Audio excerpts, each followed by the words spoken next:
palacete tinha sido desse professor de medicina, que era originariamente escocês, mas que veio para cá muito jovem e aqui cresceu. Ele, além de ter chegado ao ponto de possuir esse palacete, ele tinha uma coleção de artes plásticas que ainda sobrevive, parte dela no Museu de Arte da Bahia, aquele museu que fica ali no Corredor da Vitória.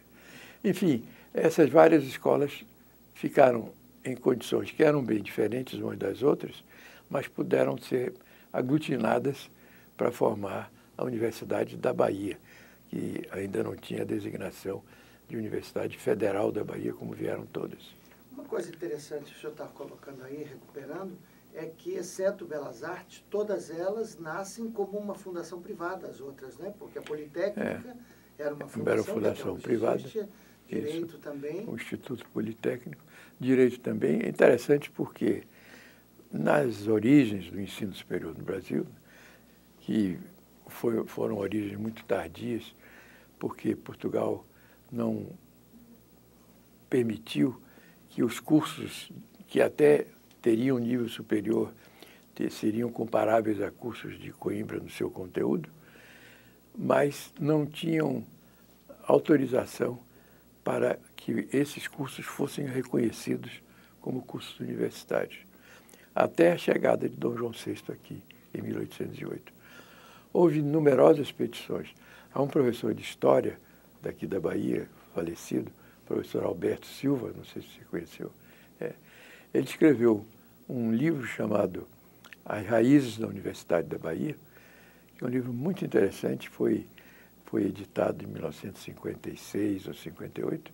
Eu acho até que a EDUFBA devia fazer uma reedição, porque é um livro muito interessante em que você encontra um trabalho de pesquisa. Ele era professor de História na Faculdade de Filosofia e no Ginásio da Bahia.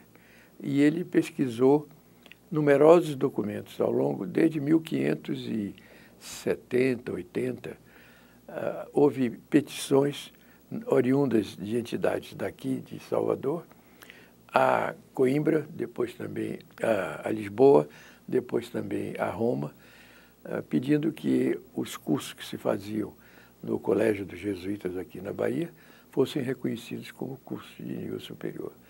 E os portugueses ou negaram, ou simplesmente engavetaram, porque já existia isso também. Não deram resposta. O resultado é que, enquanto nas colônias espanholas as universidades começaram muito cedo, desde o século XVI, aqui o ensino superior só foi começar no começo do século XIX, quando Dom João VI veio para cá, a família real toda veio para cá. Na época ele até não era ainda Dom João VI, era o príncipe regente de Dom João. A rainha, que era a mãe dele, tinha problemas mentais e ele, então, teve de assumir a regência. Bem, voltando, então, naquela época, ainda no tempo em que a família real estava aqui, nasceram duas faculdades da área da saúde, né? A Faculdade de Escola de Cirurgia do Real Hospital Militar de Salvador, aqui na Bahia, que ainda era, que tinha, até pouco tempo antes, tinha sido a sede do governo central. Salvador foi a sede do governo central da colônia até 1763. Naquela época, a economia da colônia era, sobretudo, uma economia açucareira aqui em torno da Bahia, Pernambuco e no Nordeste. Nesse meio tempo, ao longo do século XVIII, as minas do que hoje é Minas Gerais começaram a ser exploradas com grande vantagem para Portugal.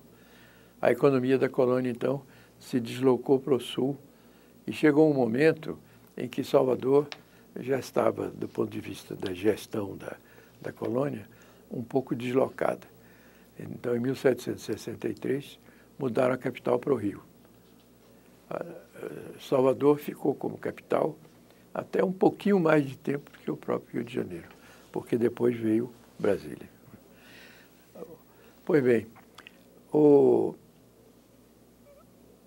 estávamos então já com a capital transferida para o Rio de Janeiro, quando Napoleão invadiu a Península Ibérica, ameaçou Portugal e chegou até as portas de Lisboa. Nessa hora, a família real achou que era melhor vir para o Brasil, que era a principal colônia, e veio.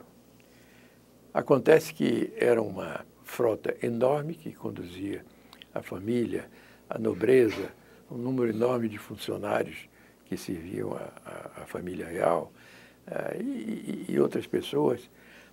Houve uma tempestade e uma parte das naus que vinham juntas nessa esquadra, né, veio parar na Bahia, inclusive a nau em que estava o príncipe regente, Dom João. O restante, a maior parte da frota, seguiu viagem para o Rio de Janeiro, porque esse realmente era o destino deles. Mas essa pequena parcela da frota que veio para a Bahia trazia o príncipe regente, o que mudou muito a feição da colônia toda. Nessa hora, o príncipe Dom João, o príncipe regente, criou a escola de cirurgia do Real Hospital Militar de Salvador.